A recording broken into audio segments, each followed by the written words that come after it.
بسم اللہ الرحمن الرحیم۔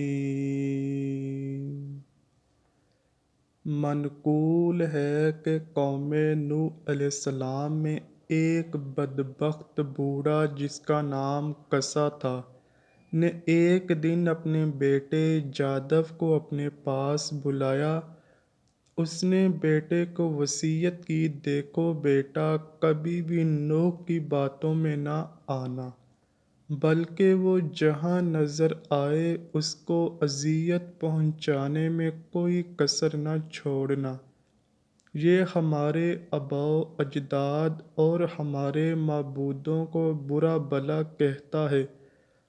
اس کے بعد وہ اٹھا اور اپنے بیٹے کو لے کر حضرت نوح علیہ السلام کی تلاش میں چل نکلا۔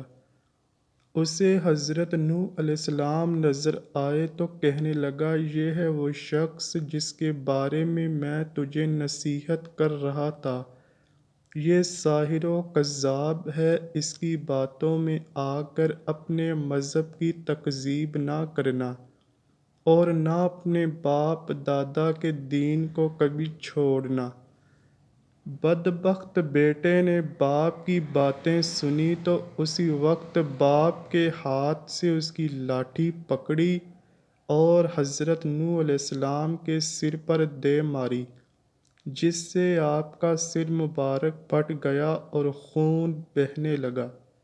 آپ نے بارگاہ الہی میں عرض کیا، یا رب العالمین، میں نے اپنی قوم والوں کو شب و روز ہدایت کا درس دیا، لیکن انہوں نے ہمیشہ راہ حق سے فرار اختیار کیا۔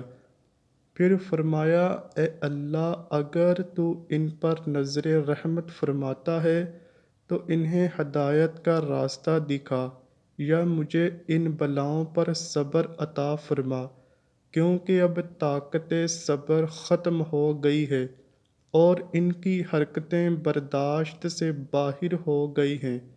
کاش مجھے علم ہوتا کہ اس قوم سے کوئی بھی ہدایت پا لے گا۔ ارشاد باری تعالیٰ ہوا، ہم نے نوح کے پاس وحی بھیجی کہ اب تمہاری قوم میں کوئی ایمان لانے والا نہیں ہے، جنہیں ایمان لانا تھا وہ لا چکے۔ پھر ارشاد باری تعالیٰ ہوا، اے نوح، اب ہدایت پانے والوں میں نہ تو باپ کی صلبوں میں اور نہ ماؤں کے ارحام میں کوئی باقی رہا ہے۔ تو پھر جناب نوح علیہ السلام نے عرض کیا، اے رب العالمین، تو خطہ زمین پر کسی کافر کو زندہ نہ رکھ۔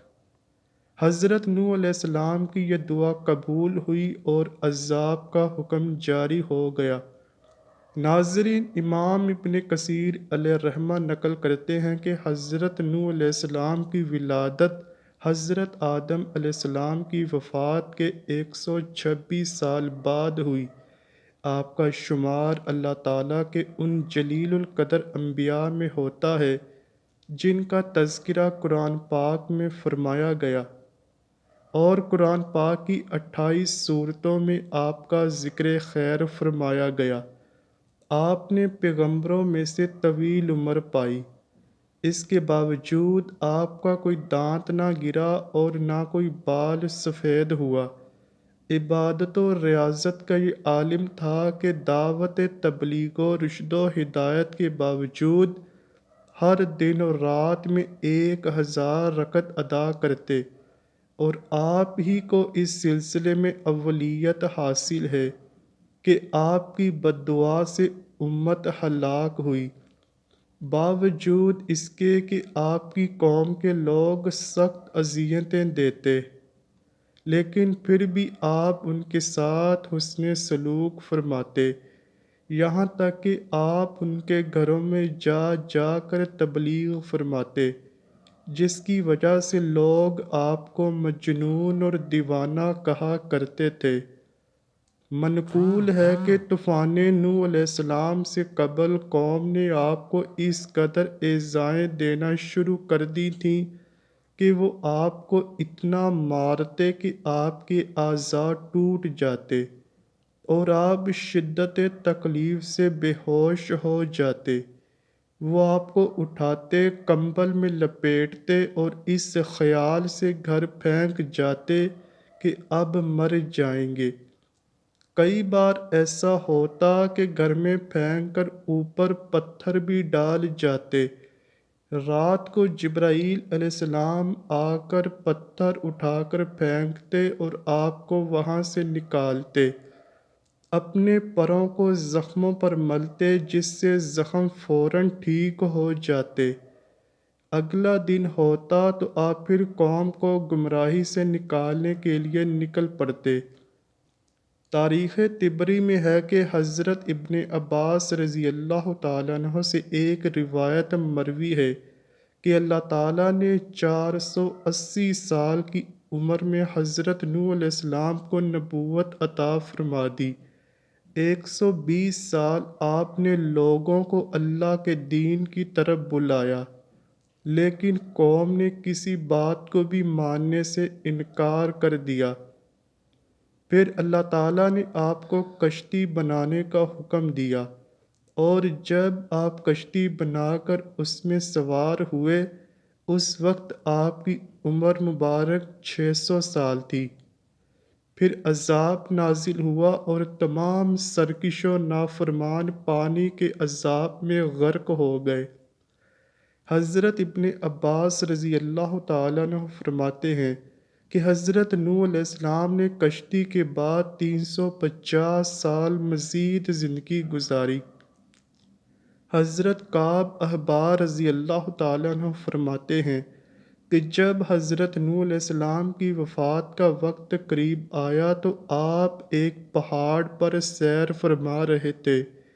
حضرت ملک الموت روح قبض کرنے کے لیے تشریف لائے تو آپ کے پیچھے پہاڑ پر تشریف لے گئے۔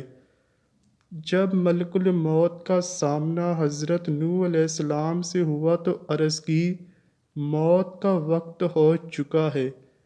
حضرت نوح علیہ السلام نے موت کی تکلیف کا تصور کیا تو زوردار نعرہ بلند کیا، حتیٰ کہ یہ سن کر جنگل کے تمام جانور جمع ہونے لگے۔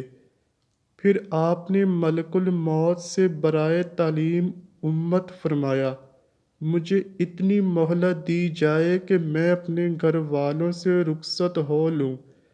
آپ کا یوں فرمانا اس وجہ سے نہ تھا کہ معاذاللہ آپ موت سے فرار حاصل کرنا چاہ رہے تھے، بلکہ آپ تو امت کو یہ درس دے رہے تھے کہ موت کا لمحہ آنے سے پہلے پہلے جو اچھے اعمال کر سکتے ہو کر گزرو، کیونکہ بوقت انتقال کسی عمل کی مہلت نہیں ملے گی۔ چنانچہ ملک الموت نے کہا، مجھے اس کی اجازت نہیں کہ مہلت دی جائے۔ یہ سن کر آپ نے فرمایا کہ اس جنگل میں میری نماز جنازہ کون پڑھے گا؟ ملک الموت نے کہا، ابھی جبرائیل علیہ السلام ملائکہ کی ایک جماعت کے ساتھ سفر میں ہیں جو اسی مقصد کے لیے آ رہے ہیں۔ یہ معلوم ہوا تو آپ وعدہ الہی کی تکمیل کے لیے رضامند ہو گئے۔ اسی اثناء میں حضرت جبرائیل علیہ السلام تشریف لائے اور دریافت کیا، اے انبیاء میں سب سے طویل عمر پانے والے، آپ نے دنیا کو کیسا پایا؟ حضرت نوح علیہ السلام نے فرمایا، یہ دنیا اس مکان کی مثل ہے جس میں دو دروازے ہوں، ایک سے داخل ہوئے اور دوسرے سے نکل گئے۔ اس کے بعد ملک الموت نے آپ کی روح قبض کر لی۔ چنانچہ فرشتوں نے آپ کو غسل دیا اور وہیں آپ کی نماز جنازہ پڑھی گئی۔ کہا جاتا ہے کہ ہفت آسمان کی مخلوق کسی کی وفات پر ایسا نہ روئی جیسا کہ آپ کی رحلت پر۔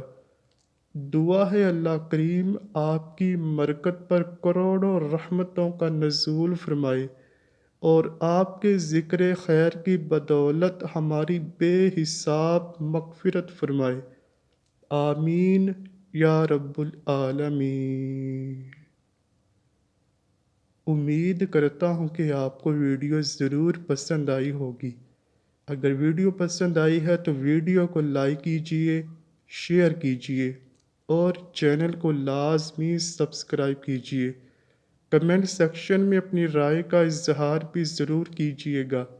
ملتے ہیں اگلی ویڈیو میں، تب تک کے لیے اللہ حافظ۔